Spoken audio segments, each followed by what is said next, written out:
si sí pudieron leer las dos lecturas que estaban como sugerencias. No, no eran sugerencias, más bien que eran las que tenían que leer para esta clase. Sí. Y de forma general, ¿alguien me puede contar Sí. qué le parecieron? Pues realmente.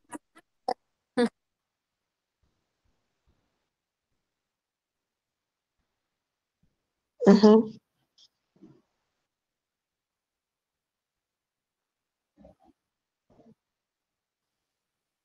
Uh-huh. Ok. Bueno, yo agregando un poquito, en la primera lo que dice de los clásicos, nos menciona el por qué podemos leer, pues, qué importancia tiene de leer un clásico y lo que no tiene, pues, ¿no? Entonces, se supone que, bueno, no tiene tanto caso hacerle como a los autores clásicos, sino a lo que yo entendí es como darle una experiencia más a lo que tú ya sabes, ¿no? Ya complementas tú con lo que tú dice un autor clásico, ¿no? Bueno, podemos mencionar muchos de los cuales sabemos y, bueno, también menciona lo que es los contemporáneos. A mi punto de vista, nos funcionan los dos. ¿Por qué? Porque puedes llegar como algo que ya esté escrito durante mucho tiempo, pero es como en el año antes, pero ya puedes complementar lo que sirven a lo contemporáneo. Y ya la segunda sesión, bueno, de lo de Levi Strauss, pues sí hay como más un complemento mayor a lo que todas sus obras que realiza sobre el estructuralismo. Entonces, más o menos empieza como de lo que empieza a estudiar el antropólogo, ¿no? Lo que son las etapas sociales de los diferentes personas que están dentro de comunidades, tribus, entre otras cosas, ¿no? También habla, sin embargo, también lo que es la organización de la historia y de cómo podemos saber, pues, más o menos más estructurar, vaya, lo que él menciona, no sé. Yo creo que ya no lo menciono más para que, pues, puedan complementar. ¿Va? Muy bien, pues justamente la primera lectura, que era la de los clásicos, pues es una lectura, a mí también me parece muy bonita, me gusta mucho, porque creo que siempre es importante que sepamos y reconozcamos el valor que tiene una lectura clásica, ¿no?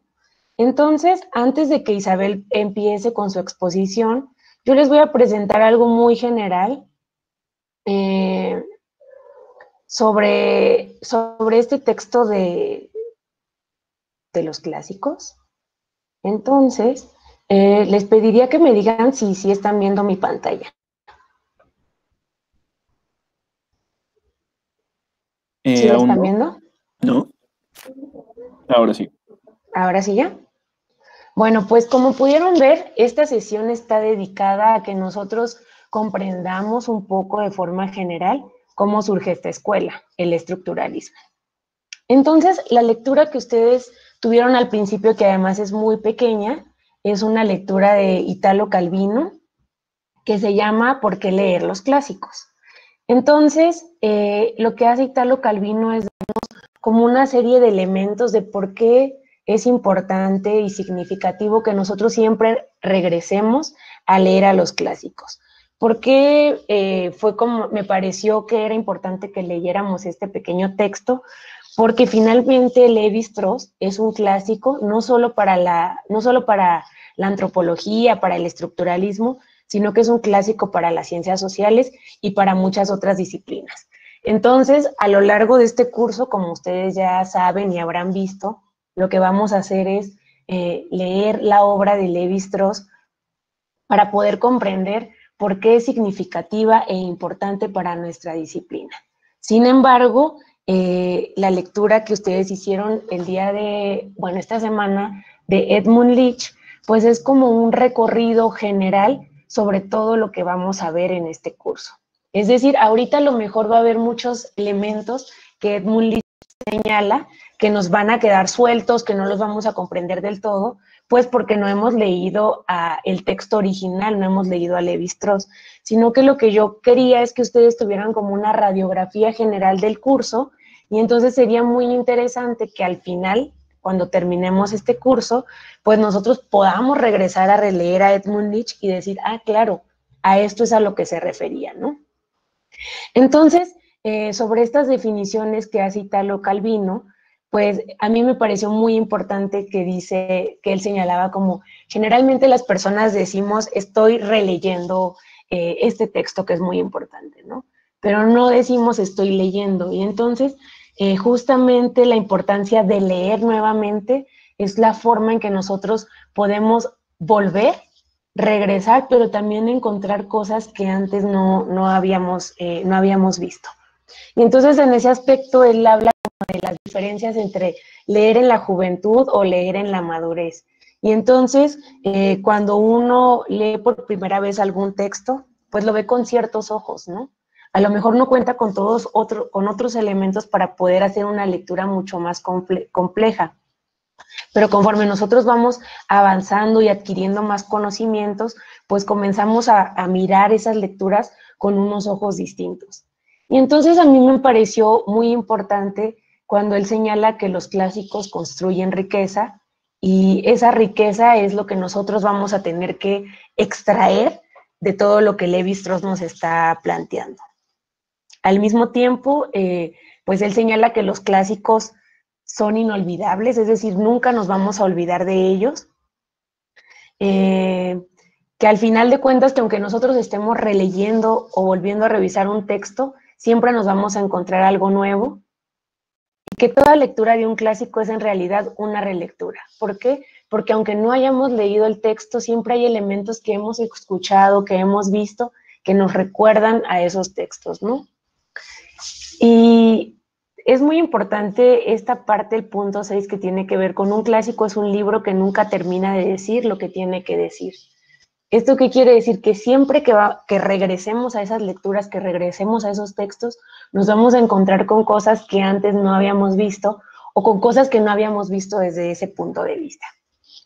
Y la riqueza de estos clásicos también tienen que ver con que nos dejan huellas, es decir, nos marcan en cierto sentido la forma en que nosotros comprendemos el libro.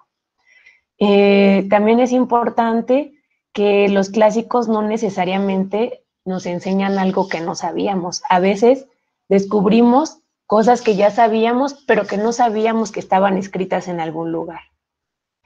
Entonces, esto nos lleva a la idea de que los clásicos son libros que cuanto más cree uno conocerlos, más inesperados resultan. Es decir, seguramente ustedes ya tienen todo un background o un conjunto de elementos que les hacen entender de forma general a Lévi-Strauss. Sin embargo, ahora que nos vamos a meter como a profundidad a revisarlo, yo creo que se van a encontrar con muchas cosas que tal vez no conocían o no sabían. Pero además, algo que es importante, sobre todo en la lectura que tenemos para el día de hoy, es que Edmund Leach plantea cuáles son los orígenes teóricos de Lévi-Strauss. Y entonces resulta que nosotros, cuando estamos leyendo a Lévi-Strauss, nos encontramos con elementos del darwinismo, del evolucionismo y de algunas otras escuelas del pensamiento, ¿no? Y bueno, esta parte que él señala que los clásicos, no se leen los clásicos por deber o por respeto, los clásicos se deben de leer por amor. Entonces, aunque suene como muy romántico, creo que eso es algo que nosotros tenemos que incorporar sobre todas las lecturas que vamos a hacer de Lévi-Strauss, porque van a ser lecturas que nos van a enseñar y nos van a mostrar un panorama sobre una escuela de pensamiento muy importante, pero también sobre una escuela que nos va a permitir entender y comprender los fenómenos desde un punto de vista distinto. Es decir, al final del curso ustedes pueden decir, ¿saben qué? A mí Lévi-Strauss no me funciona para comprender mi problema, mi pregunta de investigación, pero van a tener elementos para decir por qué no les funciona. Y entonces, este punto me pareció súper bonito que dice, llámese clásico a un libro que se configura como el equivalente del universo, a semejanza de los antiguos talismanes. ¿Esto qué quiere decir? Que un clásico nos aporta una forma integral de ver y comprender el mundo. Finalmente, él dice, leer los clásicos es mejor que no leer los clásicos. Entonces, justamente es lo que nosotros vamos a hacer. Vamos a leer a Lévi-Strauss porque ya sea que coincidamos con su escuela de pensamiento o no lo hagamos, nosotros tenemos que incorporar todos estos elementos que nos van a poder permitir construir preguntas antropológicas y responder a estas preguntas. Y es muy importante que nosotros reconozcamos desde dónde leemos a los clásicos, es decir, no es lo mismo ahora que ustedes van a leer a Lévi-Strauss como estudiantes, así lo leen en 10 años, así lo leen en 20 años, ¿no? Y pues es un clásico, es algo que persiste y se mantiene ahí. Y entonces nos enseña también quiénes somos y a dónde hemos llegado. Y entonces, leyendo un poco este texto, yo me puse a pensar como, para mí, dentro de la antropología, cuál consideraba que era un clásico.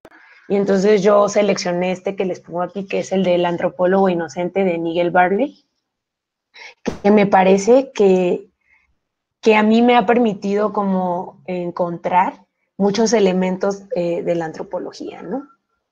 Entonces, bueno, más o menos teniendo como este panorama general de por qué es importante leer a los clásicos, nosotros vamos a empezar a leerlos y nos vamos a adentrar en las profundidades de Lévi-Strauss. Pero primero lo vamos a hacer, él señalaba, Italo Calvino señalaba, que no es lo mismo leer al clásico, leer al autor, es decir, a Lévi-Strauss, que leer a alguien que nos está dando su interpretación de Lévi-Strauss. Y entonces lo que nosotros vamos a hacer ahora es que vamos a leer a alguien que lo está interpretando. Con eso es con lo que vamos a empezar. ¿Por qué vamos a hacer eso? Porque primero vamos a tener como esta visión que nos está dando alguien externo y después con lo que nosotros vamos a ir leyendo, vamos a ir construyendo en qué consiste esta corriente y esta escuela de pensamiento. ¿Sale? Muy bien, pues entonces ahora lo que vamos a hacer es que le vamos a dar la palabra a Isabel, que ella nos preparó el texto de Edmund Leach sobre Lévi-Strauss. Entonces, adelante, Isabel. Muchísimas gracias, maestra. Sí, Gracias a ti. Presentando la pantalla. Sí, por favor, si me apoyas, Axa, si eres tan amable, gracias.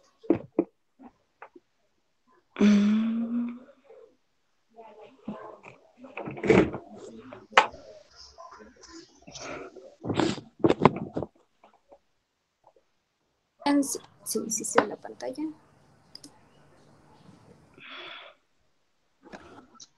Sí ven la pantalla, ¿verdad? Sí, sí la vemos. ¿Sí? Bueno, bueno pues muchas gracias. Perdón, antes de que empecemos nada más, las preguntas y comentarios que le queramos hacer a Isabel, se las vamos a hacer una vez que ella termine, ¿sale? Pero muy que no bien. Sean muchas. Pues mínimo unas 10, ¿no? Sí. Ok, profe. Me costó. Antes que nada, pues sí, es un texto muy denso, es un poquito complicado, diferente, pero bueno, para eso estamos, ¿no? Entenderlos y comprenderlos es difícil. Bueno, empecemos. Claude Lévi-Strauss, 1908, 2009. El comentarista Edmund Leach, como usted lo había comentado, es un antropólogo que nos lleva a conocer, intentar comprender y conocer a Lévi-Strauss, que es un filósofo, etnólogo francés, una de las grandes figuras de la disciplina a mitad del siglo XX. Él introdujo un enfoque estructuralista en las ciencias sociales, que fue de hecho un fundador de la antropología estructural, basado en el método en lingüística creado por Saussure, desarrollada por el formalismo mismo. Bueno, aquí no sé si...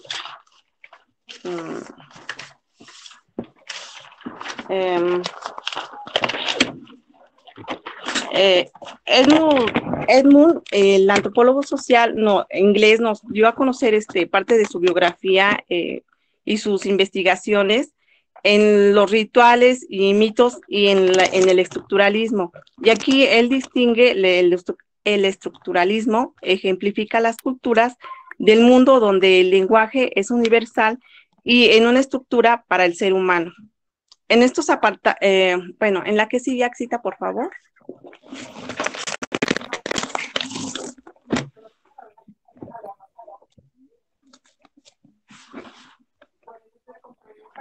¿En este está bien o la anterior?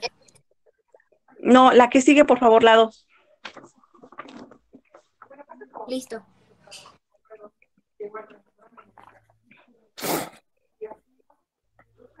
Ya. Es que yo no las veo, estoy aquí con mi pantalla. Dice, bueno, todo autor responde a su tradición. Levi Strauss responde un contexto histórico y por ende a su tradición. Para esto podemos destacar que fue influenciado por autores como Sartre, Malinowski.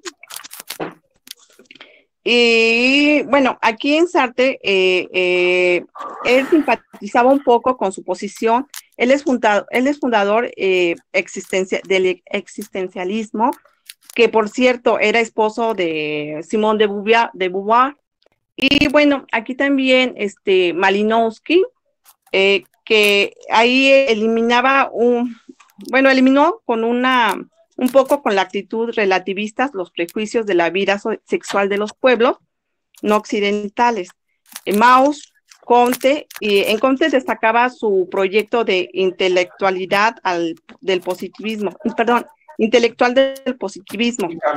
Marx y Durkheim responde a la crisis de su época y la ausencia de las instituciones que es todo lo que pasa en un hecho social, en el modo de sentir y de pensar. Y también Weber y Ralph Brown abarca la estructura y función en la sociedad primitiva. Aquí Freud y Rivers Jacobson ahí son determinantes para el estructuralismo y también y el funcionalismo como un ensayo de origen de las lenguas que viene siendo Saussure, que viene siendo el lingüista, perdón. Ay, sí me estreso, maestra, tantito, por favor. La universalidad como estandarte en el siglo XX favorece encontrar las similitudes como especie Homo sapiens en el mar de las diferencias o mínimamente en tener presente que todos pasamos por algún momento o por etapas similares. La que sigue, por favor, Axel. Ya está. A ver. Es la palabra, ¿no? La palabra aquí, la palabra para Mauss, podemos hablar que en los dos sujetos están relacionados si existe comunicación. Levi Strauss contesta que la palabra es una estructura que en sí misma carece de valor, que son los individuos los que entregan su valor. En Mauss, el mensaje no es importante de la comunicación, solo es de la expresión de esta cualidad. Levi Strauss, el significado surge según el contexto y las convenciones gramaticales. Para Mauss, el receptor no solo está recibiendo, sino es un actor obligado a ser recíproco y su funcionalismo opera viendo a la humanidad en una totalidad.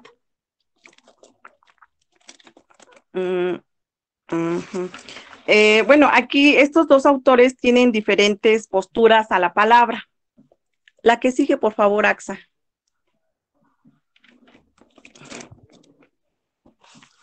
Ya está. Gracias. Bueno, esta me gusta mucho. Dice, aquí no hay creaciones en una sola autoría. El estructuralismo de Levi Strauss nos reduce a un patrón que comparte una mente humana y que es responsable de la creación desde sueños hasta los objetos. No somos autores completos de ello, ya que nos basamos en nuestra noción básica del conocimiento sobre el mundo.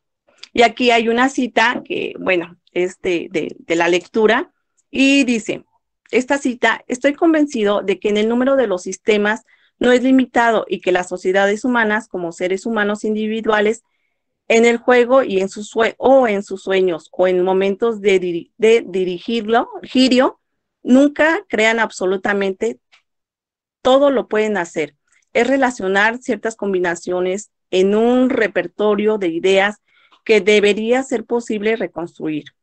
Para esto, uno tendría que hacer un inventario de todas las costumbres que han sido observadas por uno o por otros. Las costumbres pintadas en la mitología y las costumbres evocadas tanto por los niños como por los mayores en los sujetos, en los sueños de los individuos que están sanos o enfermos, o en el comportamiento psicopatológico también deberían ser tomados en cuenta. Aquí, él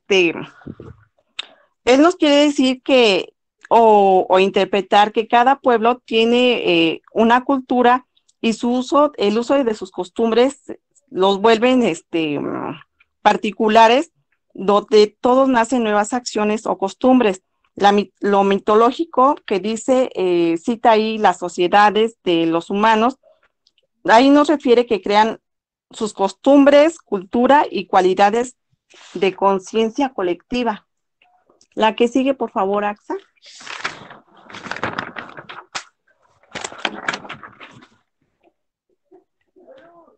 Ya está. Gracias. Ay, esta parte sí me hizo un poquito densa. Aquí esta parte del marcianismo, perdón, de Marx y Strauss, de Marx y en este caso Strauss. Dice, el funcionalismo deriva de las necesidades del tejido económico en buen estado. Estos son como los fenómenos naturales de la cultura, pero de índole político-económico, lo que son porque son necesarias y que funcionan juntas. El marxismo, el marxismo tenía un gran estructuralismo al principio, con forma y función de la estructura, y se transforma en capital en la lógica matemática. La conclusión de los tristes trópicos, que también viene en la lectura, recala lo efímero de toda la empresa humana y termina en ella. El mundo comienza sin la raza humana y terminará sin ella. Las instituciones modales y costumbres en cuya catalogación habré gastado mi vida. En los tristes tópicos, esa parte es bonita y realista. El paisaje que contiene son del fenómeno pues que viene siendo persistente, ¿no?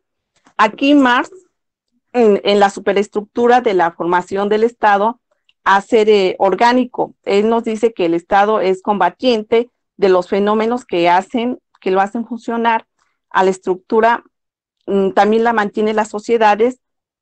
Bueno, a ver, la estructura mantiene a las sociedades funcionando, suena como pleonasmo, pero así es. Todo forma parte de una estructura que está en constante cambio de la cultura política del derecho. En Tristes Tópicos, que aquí él lo menciona, nos dice que es realista y que contiene pues los fenómenos que son persistentes. La que sigue, por favor, Axa.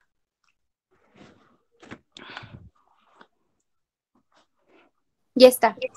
Gracias. Aquí pues nos está hablando del matrimonio. El matrimonio pasa por los límites del contrato para Strauss y los vuelve una alianza recíproca que ayuda a seguir generalizando. Aquí en este círculo, el ganado que utilizaré para conseguir una mujer en otra parte, una mujer, el ganado, con otra mujer consigo ganado. El matrimonio puede funcionar para conservar la continuidad de un sistema social. Aquí nuestro autor reconoce que hay irregularidades en los sujetos que hacen que estas prácticas no sean lineales, pero está en orden de expresión para el esquema y para la idea. La que sigue, por favor, Axa. Listo. Es el mito, ¿verdad, Axa? Sí, Sí. La continuación del mito. En estas narraciones ficticias o fantásticas que busca explicar el origen del mundo, las condiciones de vida, delimitar los espacios sagrados de lo profano y delinear el comportamiento para mantener costumbres como función social y así poder justificar la acción en el presente dentro de un contexto cultural en lo particular. Aquí, yo entiendo que el mito para aquí, o sea, estamos hablando de que están hablando británicos, desde el pensamiento británico del autor. El mito para los británicos solo se conoce por esquemas, por esquemas conceptuales, como estructuras, el praxis y la ideología. Para ellos la estructura, más bien, como el praxis es la conjunción de teórica y práctica ideológica que emplea lo metafísico a la realidad y que viene correspondiendo a los pensamientos. Es decir, los actos de las clases enteras en la humanidad en una etapa particular del desarrollo. Aquí dice, la lógica lo que lleva a perder el interés en los mitos particulares, por lo cual concreta su atención sobre cómo es que los mitos llegan a tener un significado para brindar una justificación. Entonces, el mito para ellos es estrechamente, se va de lo específico y lo justifica en un tipo particular de acción en el presente. Para ellos los mitos son un todo que no se aísla y pues les fascina también. La que sigue, por favor, Axi.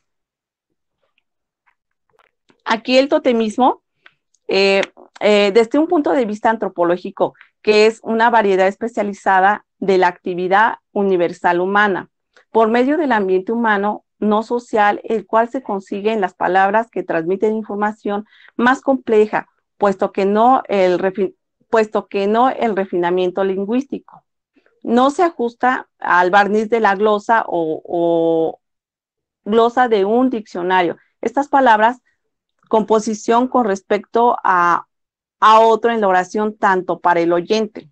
Aquí, por ejemplo, el de los regalos, que tú transmites las palabras, en ese sentido estamos intercambiando que viene siendo como recíproco, que dan un mensaje que se da o que se da de frente o es del reconocimiento, que es una forma de hablar, ya sea escrita posiblemente, como el agua en relación a la sed, ¿no? Aquí guarda una información de imagen visual, su función de imponer un orden sobre la propia sociedad humana, como parte de un orden del mundo, de un mundo natural en el que vivimos, los dota de un lenguaje para llenarlos de información, donde las palabras describen una función desde lo social, orgánico y doméstico, que la mente humana, que lo clasifica y que se refleja con una distinción de manera instantánea, que viene siendo así como ay, es que ya me perdí la idea, pero bueno, esto se va reflejando. Aquí dice que las palabras son parte de una transición comunicativa total que se desarrolla en las formas de acción como los gestos y los regalos. Eso es parte del totemismo. La que sigue, Axita, por favor.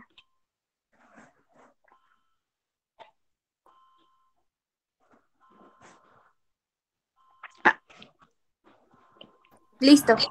Gracias. Aquí también aquí los tótems, en las prácticas de este conocimiento concreto, su medio es el método de los valores afectivos, como lo que estaba diciendo hace rato.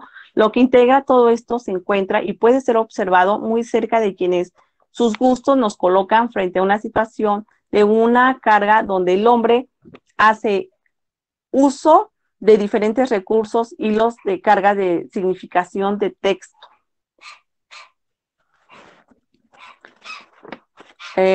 La que sigue, Axita.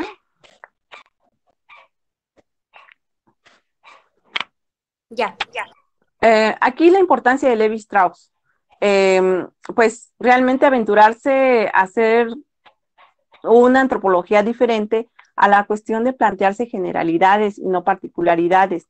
Busca estructuras mínimas, elementales que componen a una sociedad. Ve desde dos puntos diferentes la cuestión simbólica, tanto la cuestión del mito como la cuestión del totemismo, como algo disocial y natural que abarca la cuestión de la totalidad, que es algo sumamente importante. Aquí en lo que viene siendo en la disocialidad, pues él lo toma es algo muy importante para él, ya que pues el trastorno de la conducta humana es algo que él viene reflejando desde su principio y desde su interés. También en alguna ocasión dijo que le habría encantado ser compositor de música de no haberse dedicado a la etnología. Y con esto cerraría mi presentación, profesora. Gracias. Muy bien, Isabel, muchas gracias. Pues el recorrido que hizo Isabel, en realidad, como les había señalado antes, la lectura tiene distintos elementos, retoma distintos conceptos que son importantes que nosotros vayamos comprendiendo.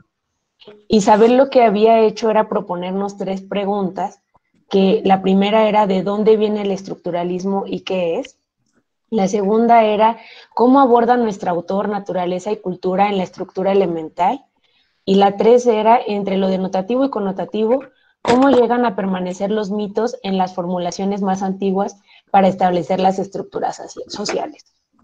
Entonces, en esta parte de dónde viene el estructuralismo y qué es, seguramente ustedes ya tienen muchas ideas distintas sobre cuáles son los orígenes teóricos, digamos, la genealogía o la arqueología del conocimiento de Lévi-Strauss, donde se encuentra. Antes, o sea, vamos a empezar a hacer como una...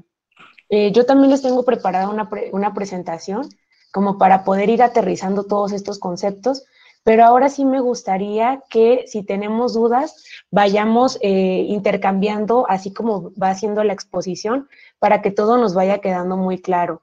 Hasta ahora, seguramente vamos a tener un montón de dudas, pero el objetivo es que vayamos aterrizándolas. Entonces, no sé si alguien, antes de que empecemos con la presentación que yo les voy a dar, tiene algún comentario o Sí, pregunta particular, ¿sí? saber, habla Levi Strauss, bueno, el autor que estamos tocando, ahí está hablando un poco del praxis, pero no me queda muy claro. Lo que yo tengo entendido que es la estructura y de la ideología que nosotros tenemos, que es el praxis, pero quisiera saber si estoy bien o me pueden aclarar como esa duda del praxis porque no entendí muy bien. Ok.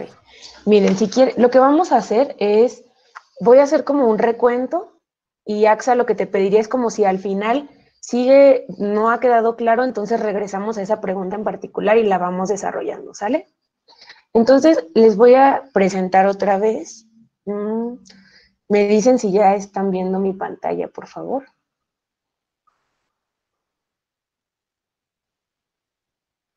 ¿Sí? Sí, ya. Ok, perfecto. Bueno, pues primero, como ya todos ustedes saben, este es un texto de Edmund Leach. No sé si algunos de ustedes ya habían leído a Edmund Leach en su curso de estructural funcionalismo, ¿ya lo habían leído? Bueno, entonces, para los que no lo conocían o no lo han leído, es importante pues que sepan que Edmund Leach es un antropólogo inglés que él primero estudió ciencias médicas y su papá era un dueño de plantaciones en Argentina. Entonces, por eso él tuvo como una relación importante, digamos, con los pueblos pues colonizados, ¿no? Él hizo su primer acercamiento etnográfico en Trinidad y Tobago, y eso se considera como en la historia de Edmund Leach como su primer momento de contacto con la antropología.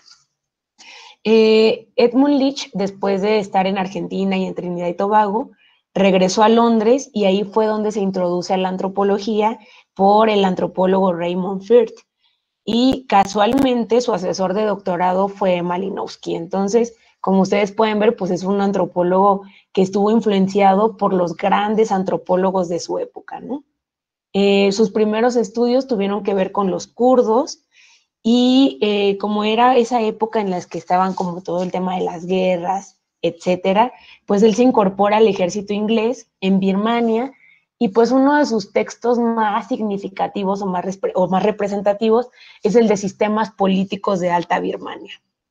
Edmund Leach también fue profesor de la London School of Economics, de Cambridge University en el área de antropología social y fue presidente de la Royal Anthropological Institute. Y entonces las aportaciones de Edmund Leach se dividen como en 3. Por un lado, Edmund Leach desafió las teorías de estructura social y cambio cultural que habían implementado sus colegas británicos, ¿no? Pero él también cuestionó los sistemas de parentesco y los describió como sistemas ideales más que como sistemas generales. Por ello, pues él entró en conflicto con el estructuralismo francés, específicamente con Lévi-Strauss. Si ustedes se fijan, lo que va haciendo Edmund Leach a través del texto es como contrapuntearnos qué estaban haciendo los ingleses versus cuál era la propuesta de Lévi-Strauss. Y entonces, ¿por qué lo de los ingleses era funcional o a veces no? ¿Y por qué lo de Lévi-Strauss funcionaba y a veces no? Entonces, este texto que él presenta más bien es una crítica al trabajo de Lévi-Strauss, porque además Edmund Leach era un divulgador de la ciencia antropológica, incluso él pues participó en varios programas de la BBC, haciendo como pues esta parte de la divulgación de la ciencia antropológica. Entonces, para empezar, lo que Edmund Leach plantea es que a Lévi-Strauss lo tendríamos que juzgar en dos niveles. El primer nivel sería como preguntarnos ¿en qué ha contribuido Lévi-Strauss a la disciplina científica, específicamente a la antropología o la etnología? Y entonces en ese aspecto, Edmund Leach dice, bueno, sus aportes son muy significativos porque además es un pensador original que está haciendo propuestas muy interesantes sobre estructuras elementales. Y por otro lado, él también se pregunta en esto de cómo lo juzgamos, pues dice, ¿cuál es el fundamento de su celebridad pública? Y entonces, en ese sentido, Edmund Leach reconoce que a Lévi-Strauss se le reconoce como un filósofo y el fundador del estructuralismo. Y entonces, es muy interesante porque si ustedes se pudieron dar cuenta a lo largo del texto, lo que va haciendo Edmund Leach es que nos va contrapunteando estas categorías, conceptos, pero a través de los análisis etnográficos que Lévi-Strauss hacía. Y entonces, en ese aspecto, Lévi-Strauss, dice Edmund Leach, no puede ser juzgado como filósofo, porque particularmente Edmund Leach dice, yo en lo que tengo expertise o pericia es en los temas etnográficos, ¿no? Entonces, en los temas etnográficos es donde yo voy a profundizar y voy a intentar hacer como estas críticas. Y entonces una de las principales críticas que hace Edmund Leach a Lévi-Strauss es que Lévi-Strauss genera argumentaciones generales o idealizaciones de la cultura. Una de las cosas que resultan muy significativas para la antropología, no solo de nuestros tiempos, sino desde los orígenes de la antropología, era esta idea de comprender a las sociedades de forma particular. Es decir, entender que no podíamos hacer generalizaciones o idealizaciones porque a veces eso no nos daba respuesta a problemas particulares de sociedades específicas. Sin embargo, pues algo que es muy importante es que Edmund Leach dice, a las personas les parece muy interesante cuando se habla de temas que responden a problemas de la humanidad, pero no cuando respondemos a problemas puntuales de sociedades específicas, ¿no? Entonces, por eso señala que Lévi-Strauss es muy atractivo para las ciencias sociales en general. Y entonces, en esta pregunta que nos planteaba Isabel, que era ¿de dónde viene el estructuralismo? Pues hay muchas corrientes de pensamiento y autores que influenciaron la perspectiva de Lévi-Strauss. Y en ese aspecto, pues Lévi-Strauss está asociado a Marcel Mauss, que casualmente Marcel Mauss es el discípulo de Durkheim, que a su vez Durkheim es uno de los principales pensadores que dan contenido a la escuela británica. Es decir, si nosotros rastreáramos cuál es el padre tanto de la antropología británica como del estructuralismo francés, nos encontraríamos en el mismo autor, es decir, en Durkheim. Y entonces eso hace que tanto la antropología de Lévi-Strauss como la antropología británica tenga puntos de encuentro. Pero esos puntos de encuentro en muchas ocasiones son entendidos y teorizados de maneras distintas. Y entonces aquí aparece esto que yo les señalaba anteriormente. Los ingleses tenían intereses obsesivos, como lo señala él, por sociedades particulares. Y entonces, si uno intentaba colocar una generalización, eso se tomaba como algo un poco sospechoso, ¿no? Y entonces ustedes encuentran a los clásicos de la antropología británica, por ejemplo, a Malinowski, haciendo un texto particular sobre las islas Trobriand, explicando un sistema específico que es el Kula, para entender el sistema de reciprocidad, ¿no? Pero por otro lado tenemos a Levi-Strauss, que habla de forma general, y estas generalizaciones las explica o las aterriza a través de los casos particulares. La otra vez yo les preguntaba quiénes ya habían tomado la clase de sistemas de parentesco o quiénes la estaban tomando ahora. Entonces, lo que ustedes van a encontrar justamente en ese texto, en las estructuras elementales del parentesco, es modelos generales para entender cómo funciona el parentesco, pero lo va a aterrizar y lo va a explicar a través de sociedades concretas. Es decir, lo que Levi-Strauss hace es que hace planteamientos generales que los aterriza a grupos específicos. Y entonces es ahí donde radica toda su riqueza. Justo a mí me llamaba la atención porque Edmund Leach está planteando que a la humanidad, digamos, le interesa más entender a la humanidad en su complejidad que a personas en específico. Y entonces, que eso es un poco, pues, uno de los intereses fundamentales que tienen las ciencias naturales, ¿no? Explicar fenómenos generales para poder entender la realidad. Y en el caso de las ciencias sociales, a lo que nosotros nos enfrentamos, pues es a que tenemos escenarios que se componen de múltiples realidades, lo cual nos dificulta hacer como señalamientos generales. Y entonces, un poco regresando a esta idea de cuáles son los orígenes de Levi-Strauss, que es como lo que ustedes ahora tienen que tener muy claro, pues estos orígenes se encuentran en Durkheim, que Durkheim lo que propone es una sociología de la cultura. Y entonces lo que está haciendo Durkheim es entender la cultura de forma científica, porque además existe como esta preocupación muy constante de que nosotros tenemos que dar explicaciones científicas, ¿no? Y entonces él dice, los fenómenos sociales son científicos y lo social puede ser estudiado a través de la ciencia. Y entonces, en ese sentido, el dilema durkheimiano, digamos, clásico es preguntarse cómo se mantienen cohesionadas las sociedades a través del tiempo. ¿Esto qué quiere decir? Es cómo, si somos personas distintas, grupos distintos, ¿por qué no nos matamos entre nosotros, no? ¿Cómo es que logramos estar cohesionados, articulados y poder trabajar en conjunto? Y entonces, ante esta respuesta, él responde con la idea del orden social.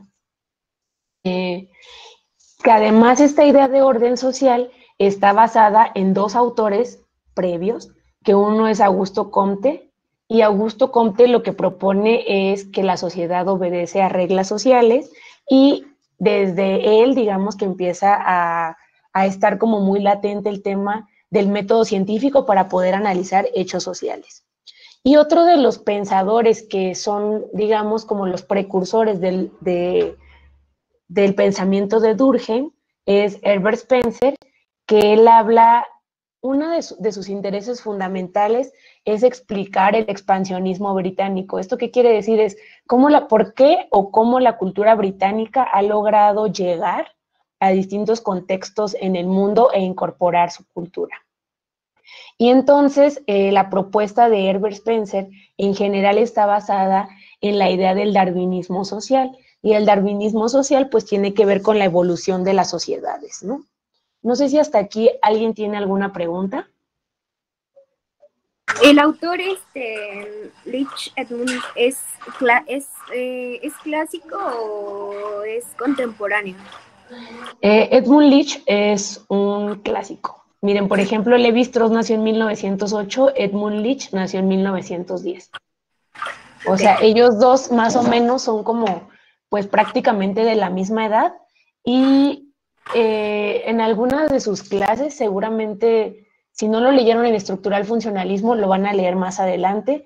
Edmund Leach es como uno de los pensadores más importantes para el tema de antropología política.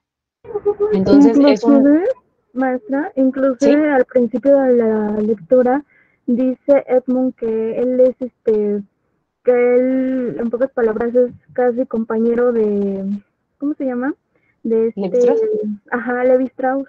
Uh-huh. Así Entonces, es. por lo tanto, es obvio que es también un clásico. Así Solamente es. que este clásico está tomando la parte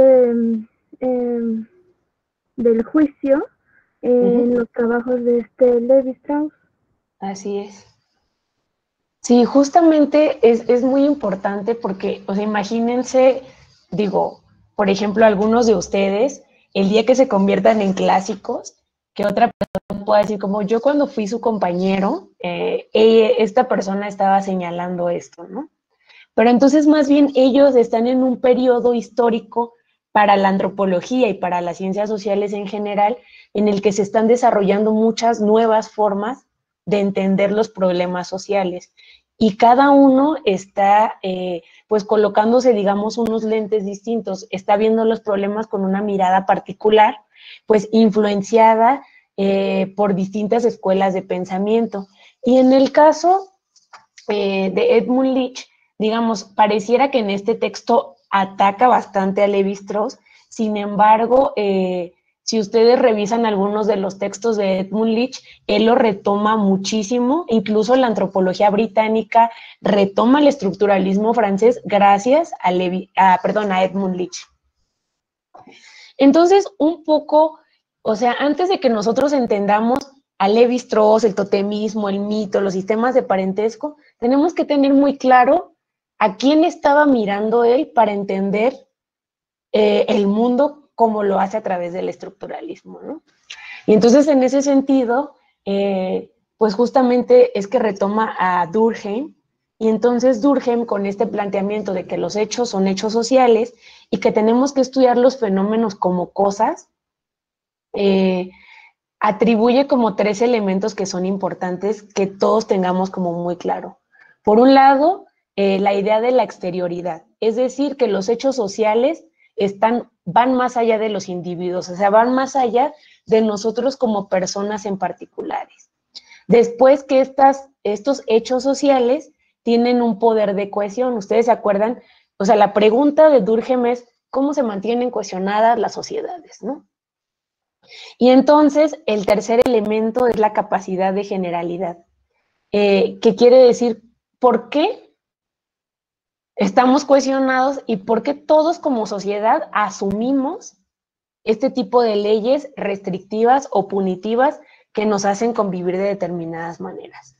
Y entonces lo que propone Durkheim es la idea de 2 tipos de solidaridad, la solidaridad mecánica y la solidaridad orgánica. La solidaridad mecánica está basada en sociedades más simples, donde hay una división del trabajo menor, donde no hay tantas leyes, son más bien leyes restitutivas más que punitivas, y son sociedades simples. Y entonces el siguiente son la solidaridad orgánica, que tiene que ver con sociedades más complejas, con una mayor división del trabajo, pero además con leyes punitivas establecidas. Y entonces a mí me pareció importante colocar esto de la complementariedad, porque el tema de la solidaridad mecánica y la solidaridad orgánica tiene que ver un poco con los binarios que después también va a retomar Levi-Strauss. ¿Se acuerdan que la vez pasada habíamos platicado un poco de los binarios y las oposiciones, como naturaleza, cultura, ¿no? Hombre, mujer, día, noche. Y entonces estos pensadores ya están proponiendo estos binarios, pero al mismo tiempo están proponiendo la idea de sociedades que están evolucionando.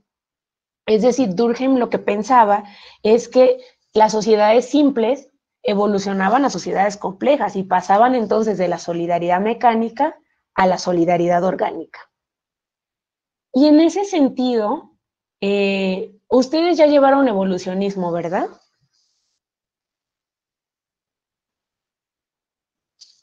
Sí, ya. Yo sí. Ok.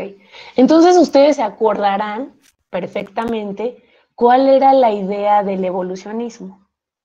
¿Alguien me puede decir por ahí?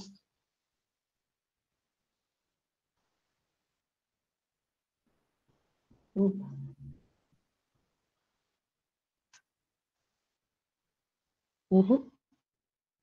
Así es.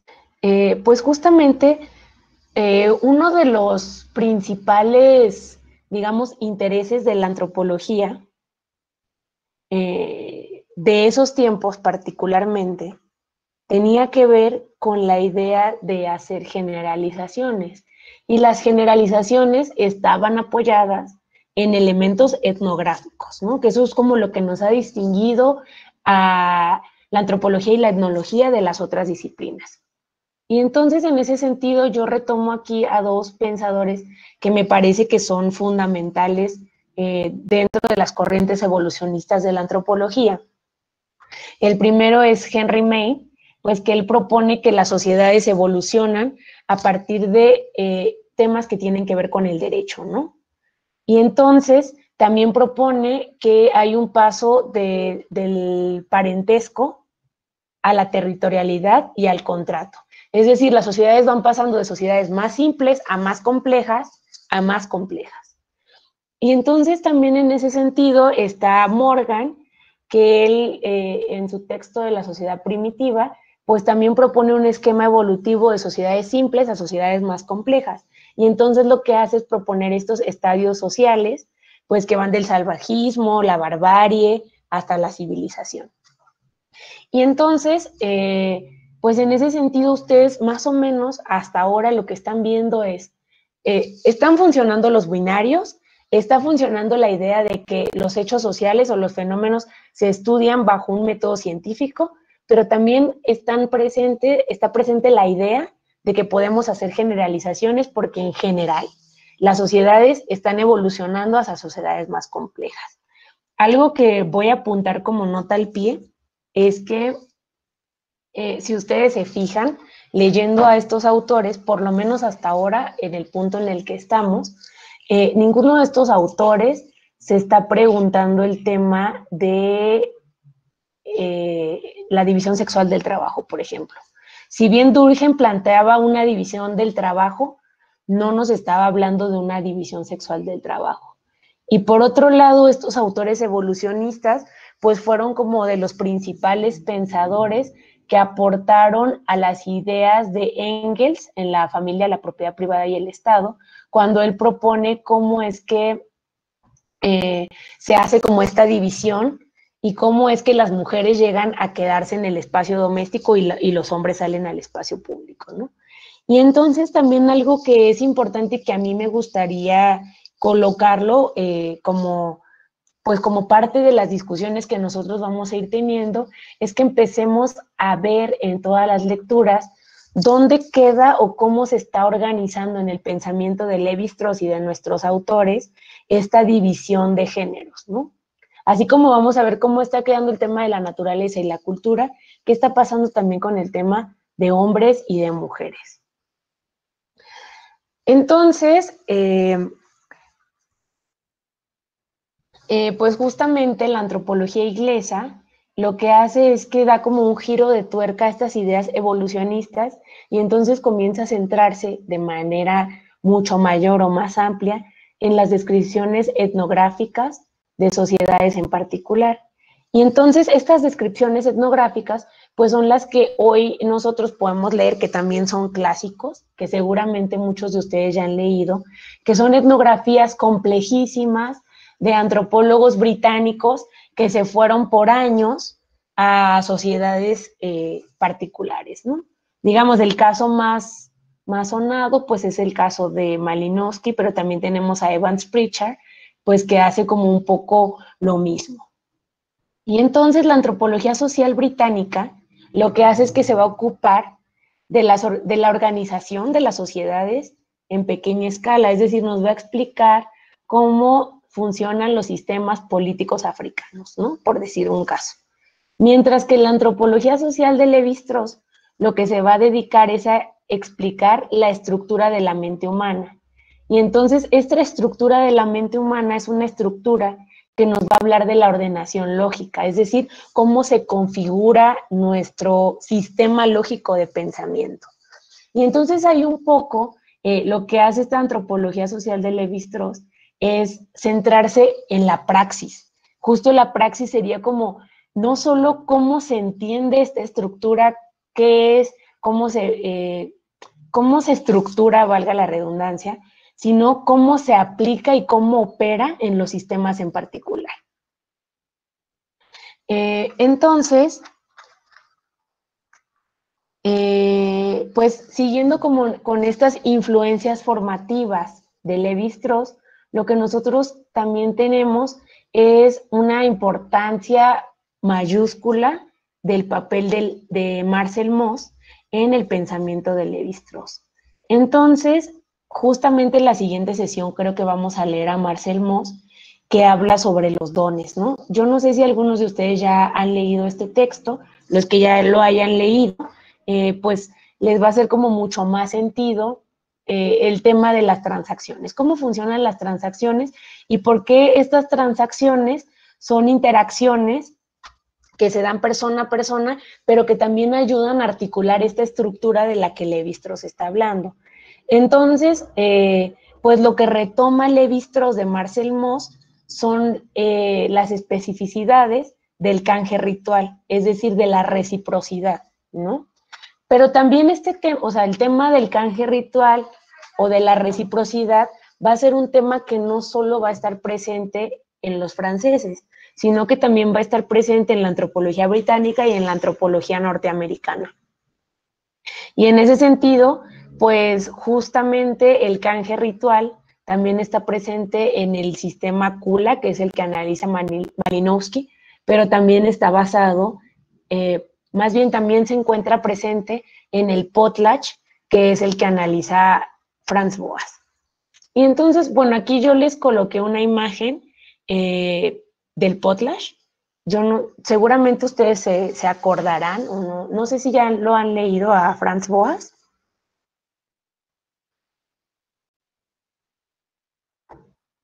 En primer semestre, ok. Sí. Entonces, justamente la propuesta de esta reciprocidad o este canje ritual, pues tiene diferencias en cada uno de los autores. Por ejemplo, en Malinowski lo que está haciendo es que los elementos están circulando para generar esa cohesión de la que nos hablaba Durkheim al principio, ¿no? Mientras que en el caso de Boas, el potlatch es como esta forma de regresar todo y como ofrecerlo, ¿no? O sea, es como una reciprocidad que finalmente también tiene como objetivo generar cohesión entre los distintos grupos. Y entonces para Lévi-Strauss tiene un particular interés en el tema del lenguaje. Y entonces, o sea, en ese sentido también el canje ritual, pues es una forma de lenguaje. Pero no solo eso es una forma de lenguaje, sino que el lenguaje en sí mismo, pues es una estructura compleja que comprende sintaxis y gramática, que se debe de entender como una misma cosa, pero que además solo es entendida dentro del sistema de relaciones en el que se encuentre. Es decir, todos estos sistemas de canje ritual, por decirlo de alguna manera, solo nos hacen sentido en el espacio en el que se desarrollan y hacen que se genere esa cohesión de la que nosotros estamos hablando. Y entonces lo que él plantea es una idea de la prestación total, y esta prestación total tiene que ver con la interacción de persona a persona y las transacciones que se llegan a presentar.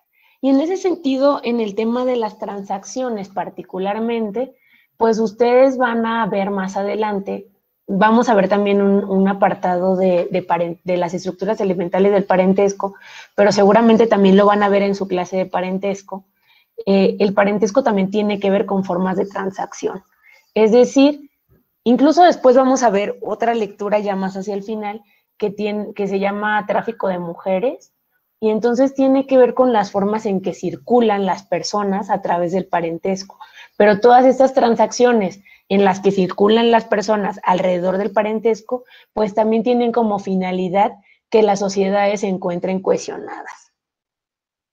Entonces, como ustedes pueden ver hasta ahora, digamos, el tema de la cohesión social es algo como muy importante que va a estar presente en el en el pensamiento de Lévi-Strauss, así como el tema de las transacciones o el canje ritual, ¿no?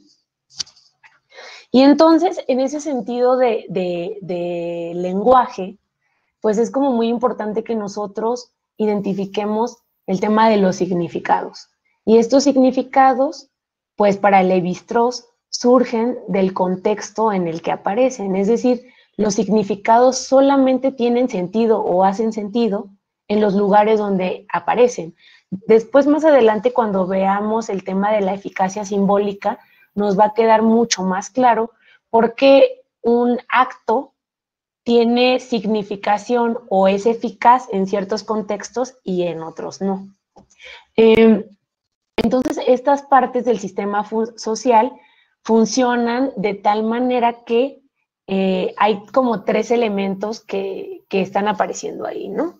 El sistema social funciona, por un lado, porque conservan el sistema en su lucha contra el ambiente natural, es decir, conservan o cohesionan a las sociedades.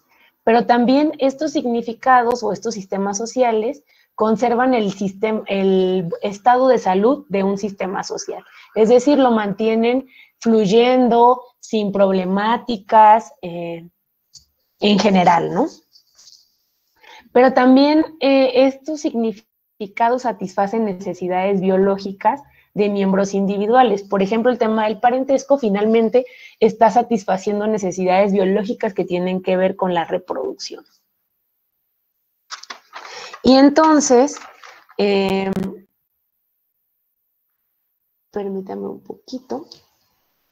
Justamente lo que Lévi-Strauss está planteándonos es que estas estructuras o estas grandes estructuras que se encuentran llenas de significados, símbolos, solamente están operando y están funcionando en los sistemas particulares, ¿no? Y entonces el modelo de Lévi-Strauss, pues justamente por esto que retoma del lenguaje, pues tiene una relación muy fuerte con la lingüística. Y uno de los pensadores más importantes en el pensamiento de Lévi-Strauss es Saussure, que habla también de símbolo, signo y significado.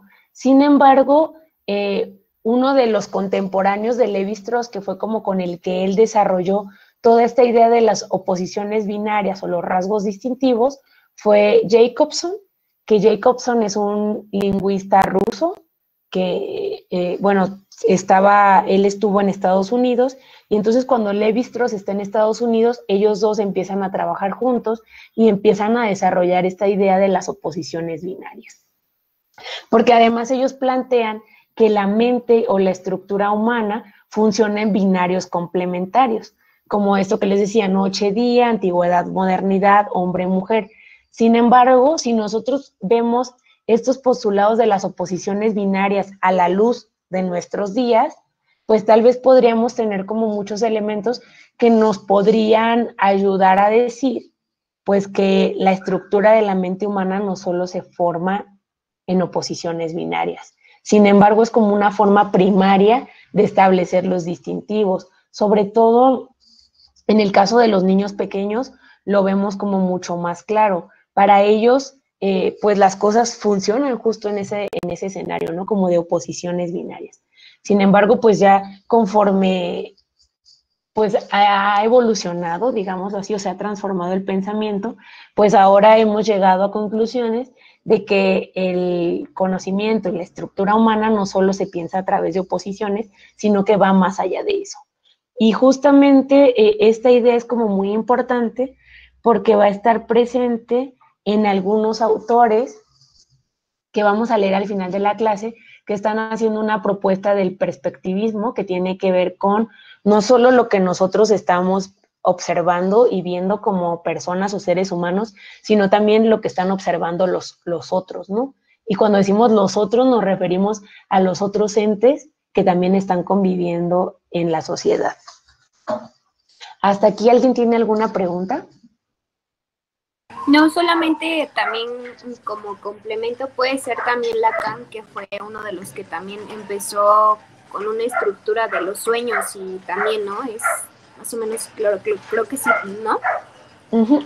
Fíjate que Lacan es un postestructuralista y de hecho el pensamiento de Lacan está sustentado en el pensamiento de Lévi-Strauss. Entonces, por eso es que tú encuentras como una similitud, porque efectivamente Lacan toma como uno de sus precursores para hacer su teoría el pensamiento de Lévi-Strauss.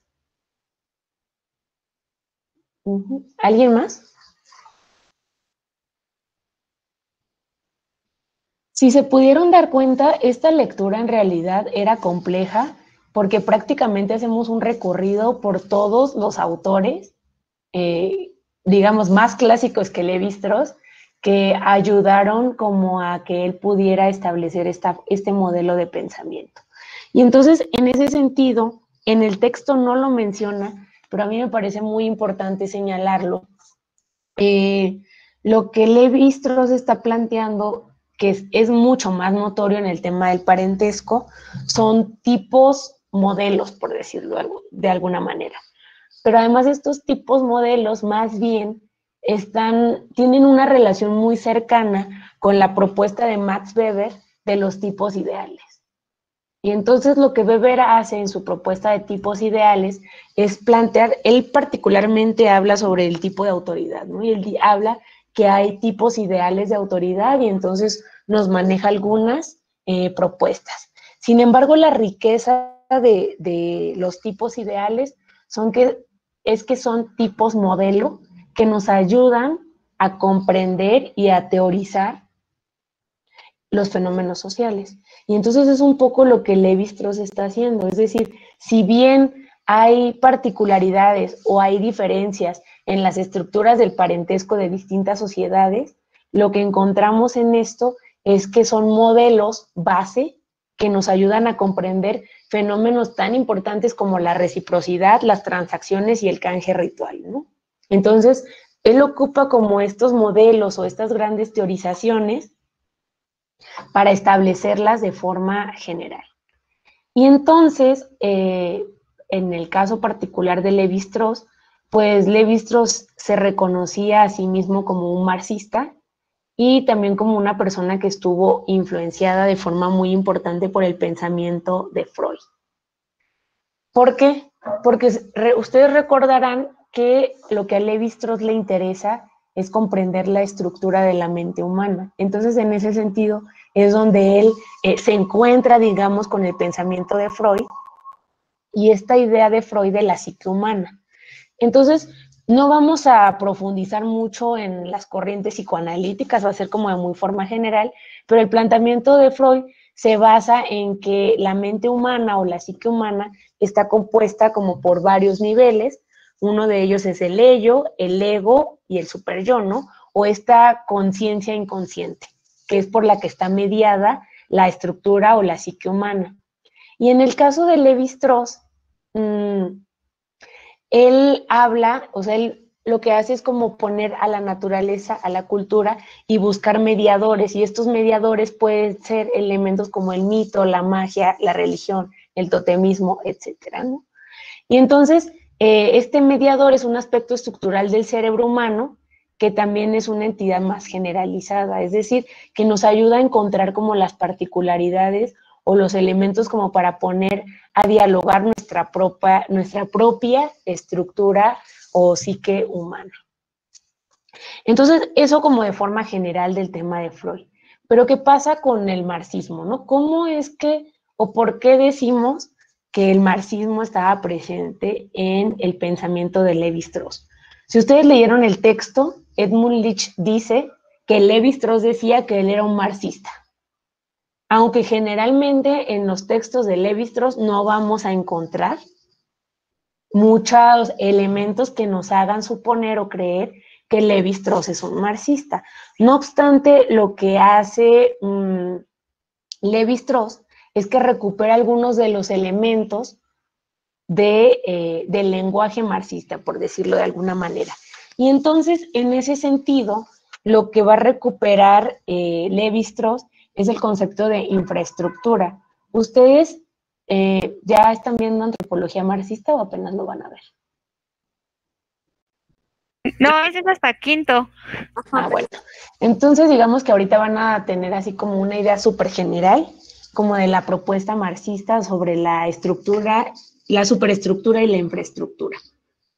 Entonces, para Marx, la sociedad tiene como dos niveles. Hay una superestructura y esta superestructura se encuentra en el plano de lo ideológico, o sea, todo lo político y económico. Todo el tema de las ideologías hace parte de la superestructura de las sociedades.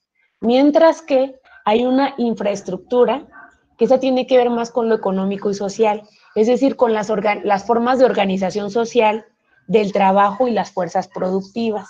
Entonces, en ese sentido, lo que va a hacer Lévi-Strauss es que va a recuperar el concepto de infraestructura, porque a él le interesa saber cómo se organizan las sociedades para poder funcionar, ¿no? Y entonces, para Lévi-Strauss, pues el estilo de una cultura está limitado por el estado de su tecnología, en relación con el medio físico y por el grado en que ese ambiente ya haya sido modificado por la acción humana. Entonces, en ese aspecto, Lévi-Strauss sí está identificando que hay una infraestructura y una superestructura que están conviviendo y que son las que están generando las formas específicas en que nosotros podemos comprender los fenómenos sociales.